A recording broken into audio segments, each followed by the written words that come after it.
Vamos começar. Boa noite, pessoal. Boa noite. Gente, a palestra de hoje é estudo dos chakras magnos em relação à saúde e doença, com diagnóstico pessoal. Eu sou a Renata, sou nutricionista, sou autopesquisadora e voluntária aqui da EAC, da escola, na parte de recursos financeiros. Então, a EAC é uma escola, uma instituição sem fins lucrativos. A missão é reeducar para a lucidez, nos tornarmos mais fraternos, sendo útil à humanidade. E o principal objetivo é que a gente se torne especialista em nós mesmos, se autoconhecer, se autopesquisar. Então, hoje a gente vai falar sobre o estudo dos chakras magnos.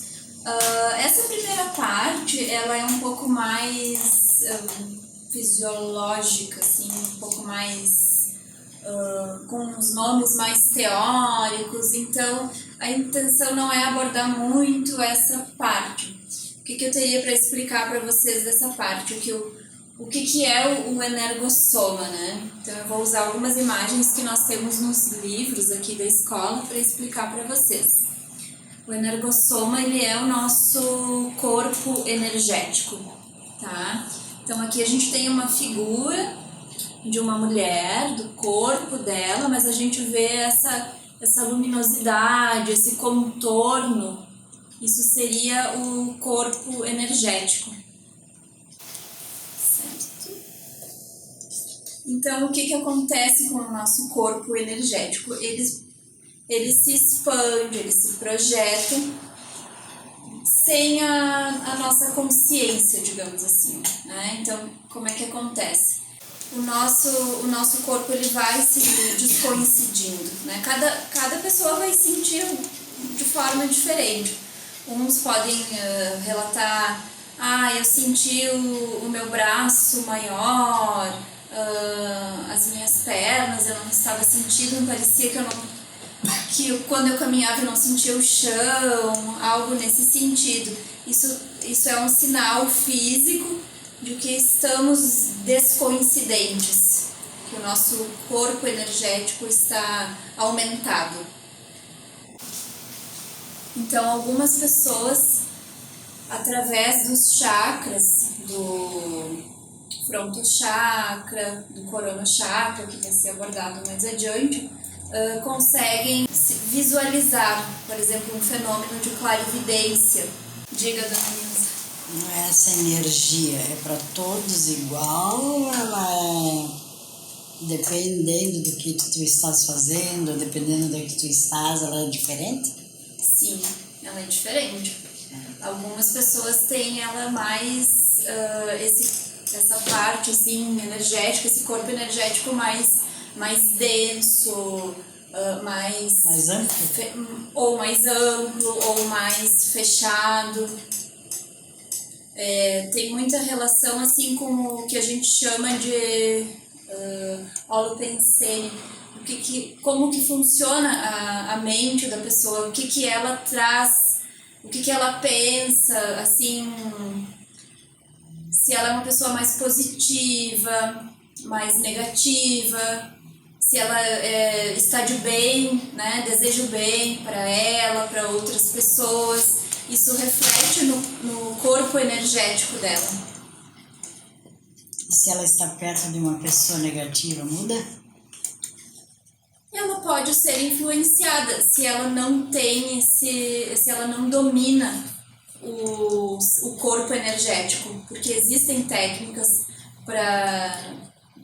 como se a gente criasse uma bolha de proteção. A nossa mente é que reflete no corpo como um todo.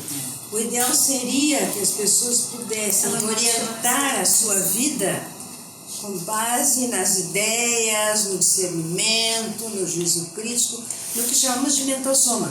Que ele é um veículo, é um corpo, é um agente, assim como existe o biológico. Só que o físico, em geral, é mais conhecido. né? A possibilidade que temos, e que a Renata vai falar também sobre isso, é conhecer tão bem os outros como deveríamos, em geral, conhecermos um pouco melhor o físico, que é o biológico. Então, esse corpo energético, ou energossoma, como ali está colocado, é um dos veículos, dos agentes, ou dos somas, que soma, está lá na pontinha, uma raiz que vem do grego, que quer dizer corpo, e que pode ser muito bem conhecido e dominado. Depois temos um outro veículo, que é o das emoções, que denominamos de psicossoma. E o mental soma, que deveria comandar tudo, e na maior parte das pessoas não comanda, não é nem sequer usado, ou muito pouco usado. Daí vem o tema de hoje, inclusive, que ela vai abordar para nós, né, Renata? Da saúde e da doença nos chakras. Porque a enfermidade começa nesse corpo, para depois se refletir no biológico e nos demais. Daí a importância de conhecer e dominar muito bem o energossoma.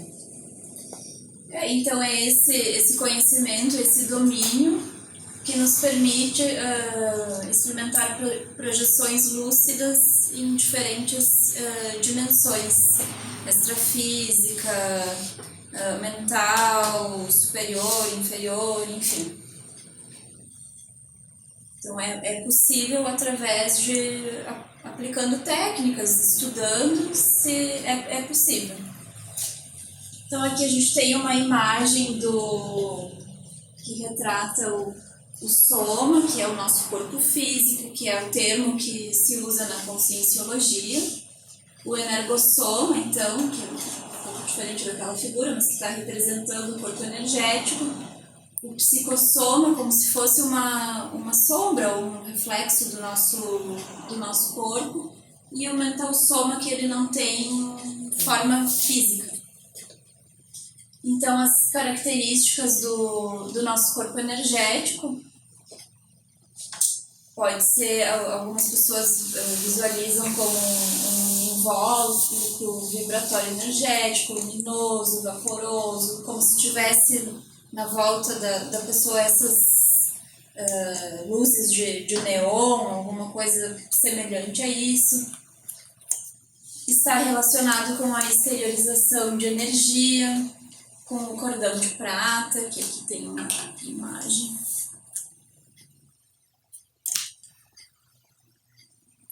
Depois a gente aborda melhor. Absorve a energia e a distribui para todo o corpo.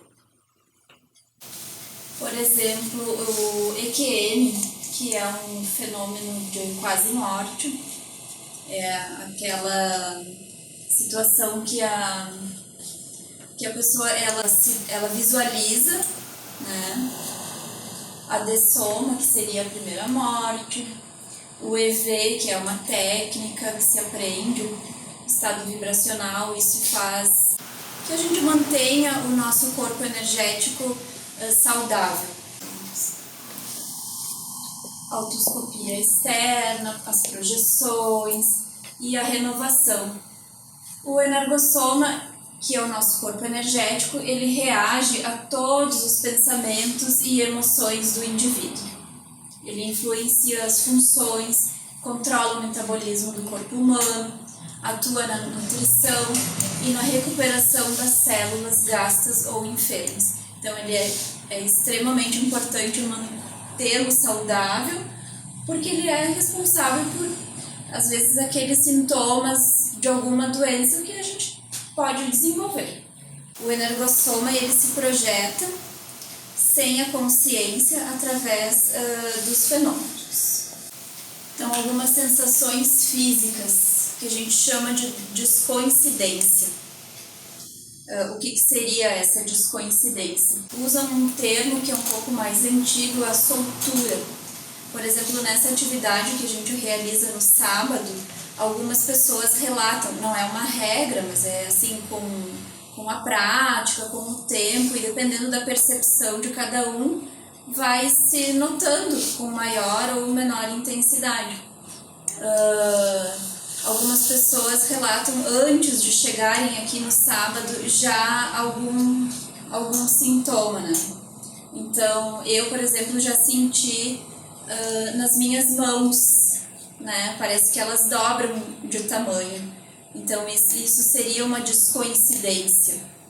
Outras pessoas, outras partes do corpo, enfim, o braço, perna, o tipo de pensamento, né, o holopensene. Então, Você está referindo isso que pode perfeitamente ser biológico. Se você tem, por exemplo, uma compressão na coluna, você pode ter essa sensibilidade de formigamento e de outras regiões também, dependendo de qual. Viu? Uhum. Então isso aí poderia ser explicado por situações biológicas. Essa é a minha opinião. Uhum. O corpo biológico que você tem, se ele está desestruturado, não está funcionando bem, aí pode trazer sintomas desse tipo. Sim, o que a gente está abordando hoje é que esses desequilíbrios do nosso corpo energético que refletem no nosso corpo biológico. Essa relação que a gente está fazendo. Ao contrário do que o senhor fez. É possível, claro, mas a gente está fazendo tendo essa outra visão. Um desequilíbrio no meu corpo energético faz com que eu tenha esses sintomas físicos. Essa dor nas costas que está me incomodando, essa dor de estômago, de repente, que eu não consigo identificar por que ela vem assim, qualquer outro sintoma, uma dor de cabeça, enfim. Tem o lado da medicina tradicional que vai explicar, que vai aparecer num exame de imagem, mas a gente está abordando essa parte A parte anterior, que ainda não se manifestou. Que vai refletir. Nós podemos até, talvez, Renata, acho que é interessante o grupo relembrar o caso da Sandra, né? Esse trabalho de sábado que se faz a rede de energia, a ectoplasmia terapêutica, ela chegou com dificuldade até para movimentar-se, ela estou com uma dor intensa. Eu vim aqui exatamente por isso, na área da cervical, ela não conseguia praticamente nem movimentar o corpo, teve a dificuldade de manter até a sua estabilidade. E ela foi atendida, aí, algumas pessoas são mesmo, e depois que terminou o processo, ela disse, eu não tenho mais absolutamente nada, faz muito tempo que eu trato, faço terapia e não melhoro, eu continuo com dor muito intensa, eu não estou sentindo nada, parece que colocaram um Dorflex, parece que colocaram Dorflex na minha coluna, estou sem sentir absolutamente nada. O único trabalho que foi feito foi de ordem cirúrgica e energética. É verdade. Ela melhorou muito. Então, digamos, embora ela estivesse com toda a assistência biológica, não estava sendo suficiente para ela melhorar. E eu saí até muito grata, já mudou aí tudo. Sim. É um caso real, então vai ficar mais fácil de compreender, né? Quando avaliamos situações reais. Então, fatores que ajudam a proteger o nosso corpo energético, o nosso energossoma. O EV, que é a instalação do estado vibracional, existe uma técnica que consiste em fazer com que a energia fique ativa, circule no corpo o tempo todo. Uma projeção assistencial, as projeções conscientes, o despertamento da Kundalini ou das energias do sexto chakra, a docência contínua em itinerância ou na EAC, por exemplo, a condição do parapsiquismo desenvolvido, a chuveirada hidromagnética, que pode ser, por exemplo, numa cachoeira, que a gente estava comentando antes, ou em casa, no chuveiro, né? A gente tendo a vontade, a intenção de fazer que aquilo aconteça, já é um fator salutar para a manutenção do nosso corpo energético. A refrigerada aeromagnética poderia ser num ambiente mais arejado, não diretamente com muito vento, assim, como diz a palavra aeromagnética, mas poderia ser num local aberto. A manutenção da aura de saúde em boas condições. Me fala mais dessa chuveirada eletromagnética aí. Gostei. Chuveirada eletromagnética. Hidromagnética. Veja, primeiro você toma seu banho habitual, normal, sua higiene normal. Tá? E depois você começa a fazer, que você sabe isso, você deve lembrar, da mobilização básica de energias. Lembra ainda ou não lembra mais? Sim. Lembra? Tá. Então você começa a fazer esse movimento, procura instalar seu estado vibracional, faz a sua exteriorização maior e aí começa a querer absorver energias com a água caindo em cima de você. A absorção é muito mais intensa, você vai ter a sensação que tem uma água mineral em cima de você. Cheio de bolinha. Você está movimentando a água junto com a energia. A sensação depois é muito saudável. Isso pode ser feito em uma piscina, em outros locais. Mas a chuveirada é uma coisa muito simples. Experimentem fazer, porque o resultado é bastante saudável depois. A gente sai muito bem, além de ter feito a higiene normal que a gente costuma fazer todos os dias. Esse hábito de associar a energética com a física potencializa muito a saúde. Vale a pena. Não dá nenhum trabalho. Enfim, como a gente pode intoxicar e desintoxicar o nosso corpo energético, né? Quando eu não... Basicamente, quando eu não faço esse processo da mobilização de energias, quando elas ficam alguma área dos chakras ou inativo, digamos assim, né? Não muito utilizado. E a desintoxicação, quando ocorre a descoincidência, a soltura, que com a prática energética, a prática do EV e todos aqueles outros fatores que nós citamos, vai desintoxicando o corpo energético, além de absorver energia, né? O Coronochakra, então, uma técnica para manter o corpo energético num estado saudável. Então, por exemplo, de 2 em 2 horas, em certos períodos, no banho, por exemplo, pela vontade, através do Coronochakra, que é um chakra que está localizado nessa região, mantendo sempre contínuo o equilíbrio psicológico pessoal, sem irritações ou ideias negativas. Então, procurar pensar sempre no melhor, em coisas boas.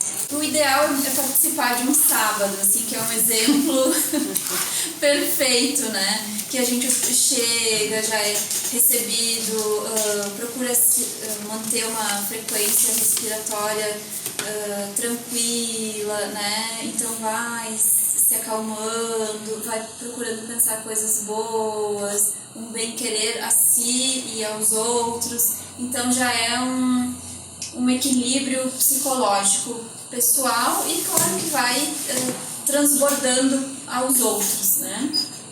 Tirando aquela conta que eu não paguei, aquele projeto que eu não fiz, né? Se concentrar em nós.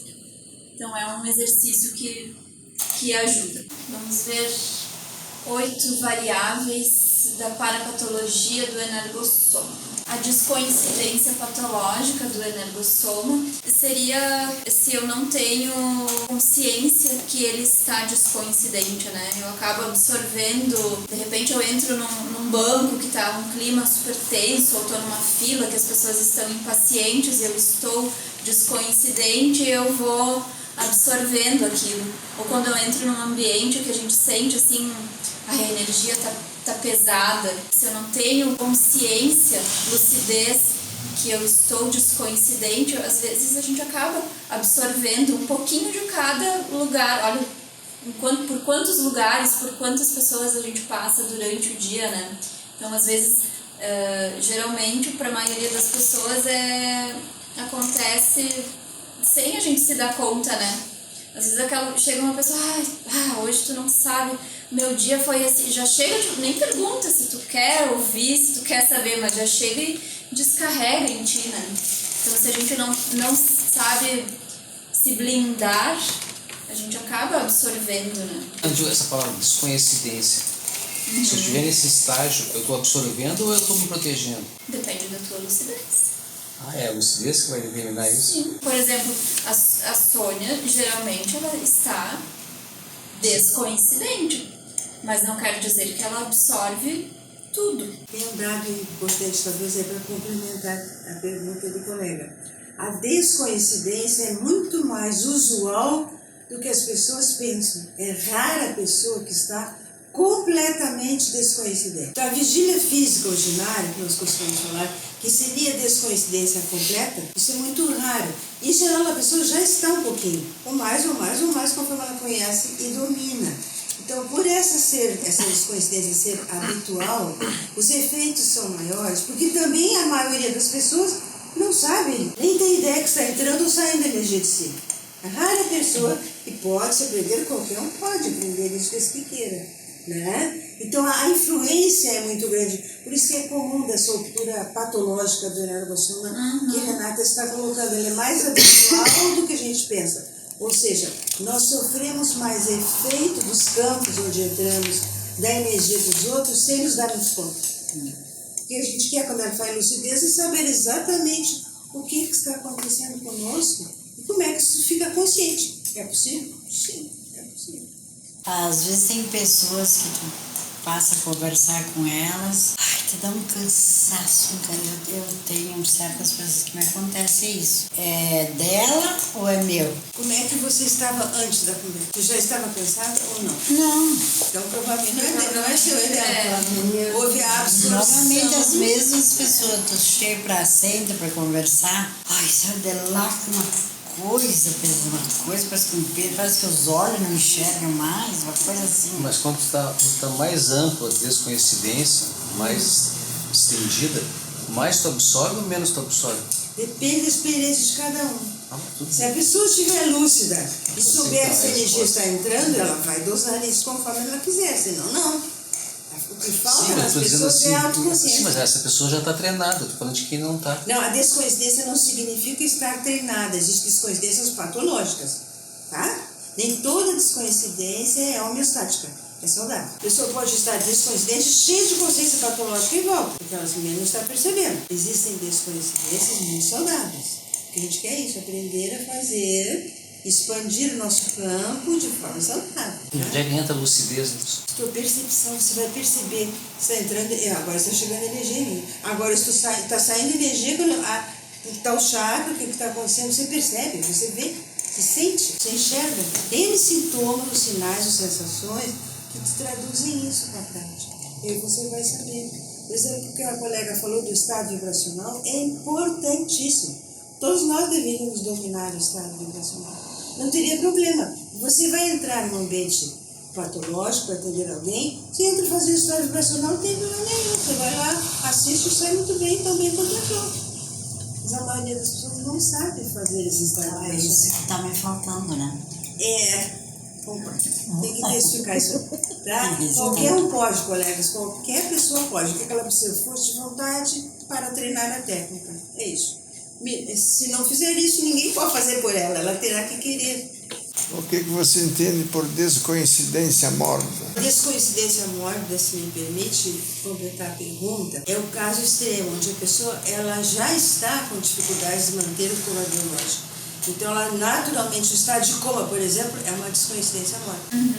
Mas, em geral, o que nós queremos e podemos aprender é a descoincidência saudável. Sim. É um grande benefício para a saúde, para a longevidade, para a saúde, para a memória, para isso tudo. Outro assunto aí que convém conversar, por exemplo, parapsicose pós-dessomática das consciências. Quer dizer que o indivíduo morre e aí forma uma parapsicose. Esse slide ele tem bastante termos técnicos. Para quem não é da conscienciologia, eu mantive para não fugir da escola, né, da conscienciologia. Mas perguntem à vontade, se à vontade de perguntar, tá? É importante ficar claro. A dessoma seria a morte. Tá? As consciex seria Consciência sem corpo físico. uma consciência sem corpo físico, alguém que já está em outra dimensão. Popularmente denominada morreu. A gente denomina consciência. Sim, seríamos nós com o corpo físico. Tá? Mas só para responder a pergunta aí que o Serato fez, tá? A psicose é conhecida da ciência convencional e dele também, tá? A parapsicose, o que seria? Tem muitos exemplos, mas um exemplo. A pessoa morre e nem sabe que ela morreu. A maior parte das pessoas passa por isso. Mas está completa. Então ela entra num estado de parapsicose porque ela quer fazer ou continuar fazendo aquilo que ela fazia antes, mas ela não sabe que ela está morta. Eu já passei por experiências similares, onde eu ensinei uma consim a pôr os dedos do psicossoma numa tomada. Ó, você põe ali. Ah, não pode? Põe. Ah, não aconteceu nada. Claro, você já morreu. Você não vai levar choque nenhum. Então a gente tem que fazer experiências com as pessoas para que percebam que já morreram, que já estão em outra experiência. Se eles querem voltar para a família, interferem, Então, mexem nas coisas, querem pensar pelos outros. A interferência é contínua das pessoas que já morreram no intrafísico, por falta de nenhuma vontade. Algumas até sim, mas é raro. A maioria porque não sabe, não tem nem ideia. Isso é parapsicose. Quais são as consequências das amputações de membros do soma relacionado O item com o 7. psicossoma? Amputações. Ah, ok. As consequências das amputações são que a pessoa perdeu uma parte do corpo, por exemplo, uma parte da perna. Sim. E o corpo energético ali está. E ela continua tendo sensações e impressão que tem a perna, porque a energia está ali. Ela é capaz até de sentir dor. Ela sente dor, ela sente que tem alguma coisa ali. Está que falando não é a biologia. do A biologia não tem corpo mais. fantasma. O corpo energético. O corpo energético também. Membro fantasma. Membro fantasma, isso mesmo. Exatamente. Então, como já estamos conversando, as doenças têm origem nas alterações energéticas entre o psicossoma e o corpo humano, ou seja, no energossoma. Basta observar a atuação das práticas hoje muito difundidas, acupuntura, do yin, shiatsu, reiki, várias que procura trabalhar a parte, não a doença em si, né, que busca a outra parte, né. Então tem várias ocorrências que sugerem que portadores de enxaqueca, epilepsia ou pacientes com distúrbios da imagem corporal, que relacionado ao ponto que a gente estava falando antes, né,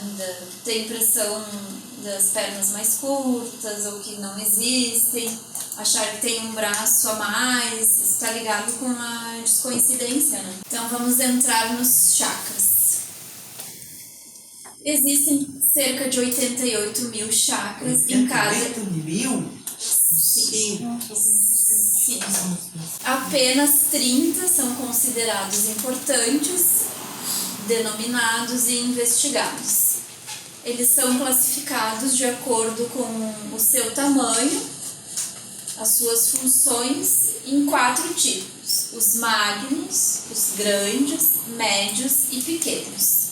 Hoje nós vamos abordar os chakras magnos. Então, os chakras magnos: o sexto chakra, o umbilico chakra, esplênico chakra, cardio chakra, laringo chakra, fronto chakra, corona chakra.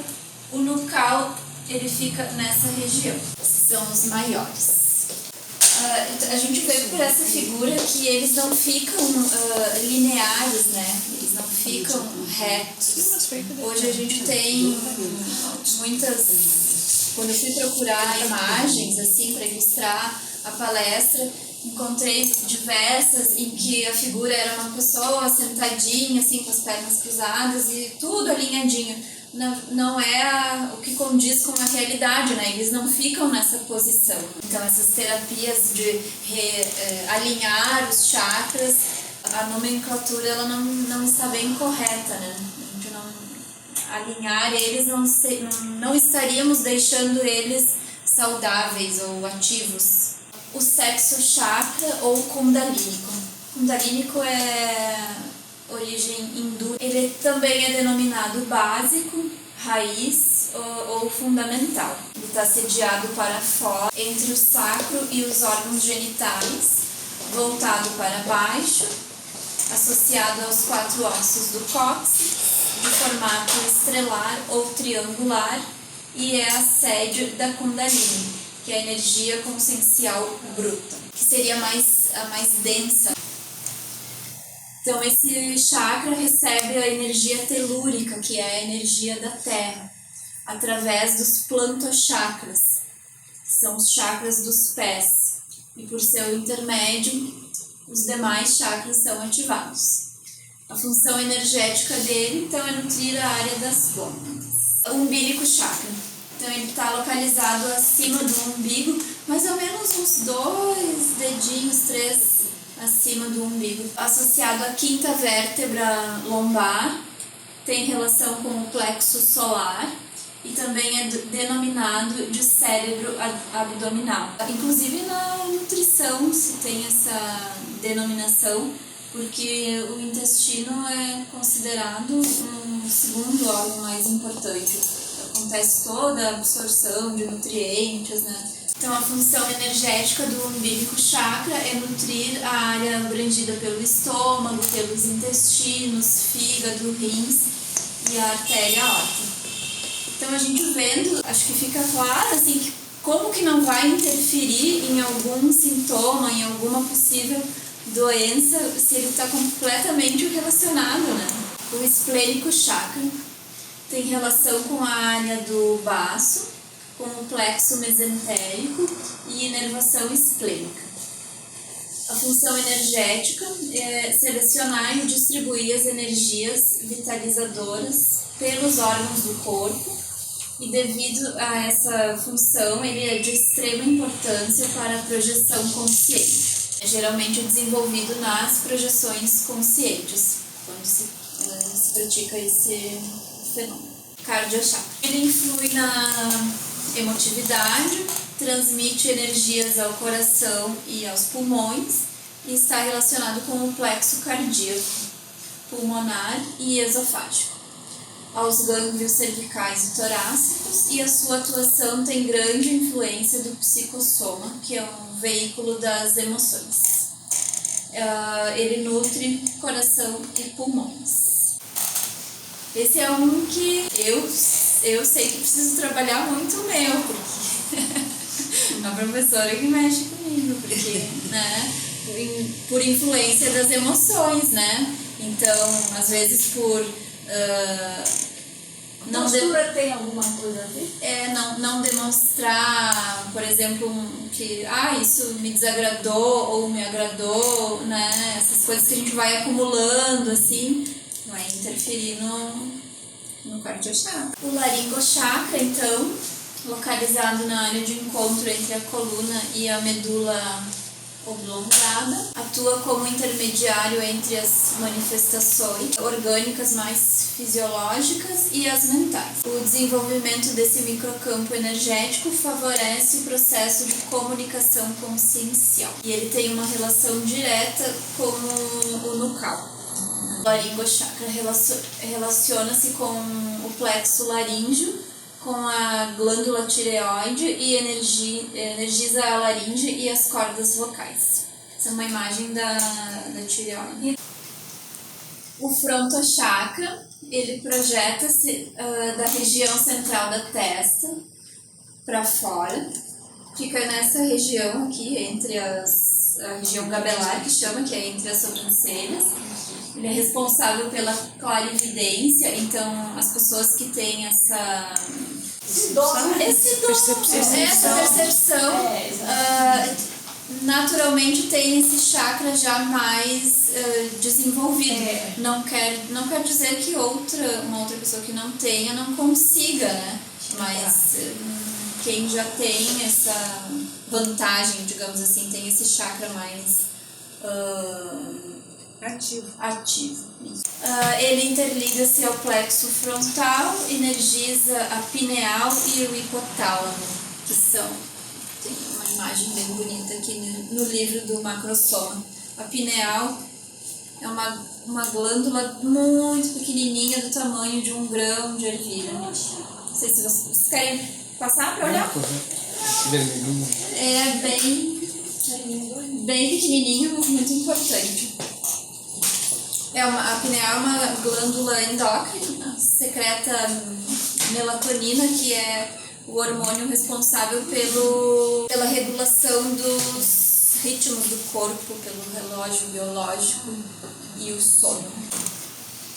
Aqui tem mais uma imagem. Bem pequenininha. Então, a consciência que prioriza o mental soma, a pessoa que prioriza o mental soma, possui o chakra frontal mais atuante e desenvolvido.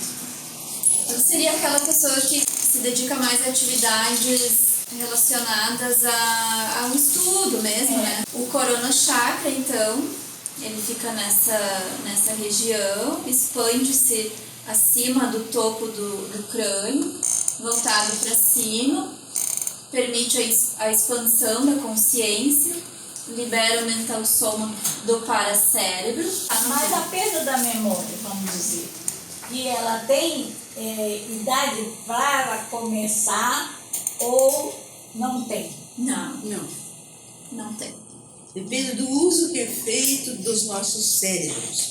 Não só do encefálico, mas esse é um importante. Depende de como a gente usa. O cérebro é o tipo do ar que a gente usa ou perde. Então aqui temos outra figura representando os chakras. Então o corona chakra é considerado o mais importante dos chakras. Esse também, no trabalho de sábado, se percebe muito, né? Tem muitos relatos. Claro que é muito variável de pessoa para pessoa, mas já se tem muitos relatos da expansão, de as pessoas realmente sentirem fisicamente, né, a área do corona chakra expandida. Os grandes chakras, então, que antes foi comentado, do planto chakra e do palmo chakra, eles são classificados como chakras grandes. O palmo chakra está relacionado com as palmas das mãos, está relacionado com tarefas assistenciais, consciências com maior habilidade manual, por exemplo, algumas profissões, né? Cirurgiões, dentistas, desenhistas, praticantes da TENEPS. O que é a TENEPS? Isso é uma boa. O que é TENEPS? É uma prática energética pessoal que fazemos todos os dias, num determinado horário, para quem chegar para ser assistido. A gente inicia, normalmente faz pela vida inteira. Aí chega o concerto, chega quem chegar e recebe assistência. O planto chakra, então, ou pé kundalínico, está relacionado com a planta dos pés, possibilita a absorção da energia da terra, conduzindo ao chakra kundalínico, que é o sexo chakra. Acho que é importante a gente dizer que a gente não precisa de nenhum veículo facilitador para absorver ou para doar energia, né? Basta a vontade. Vamos falar sobre o chakra nucal, então, que está localizado na região da nuca. É muitas vezes utilizado como ponto de rapport entre as consciências e as consciências. O que seria isso? O rapport, também no evento de sábado, a gente pode vivenciar, né, algumas pessoas que vivenciam algum fenômeno, elas têm algumas lembranças de outras vidas, enfim.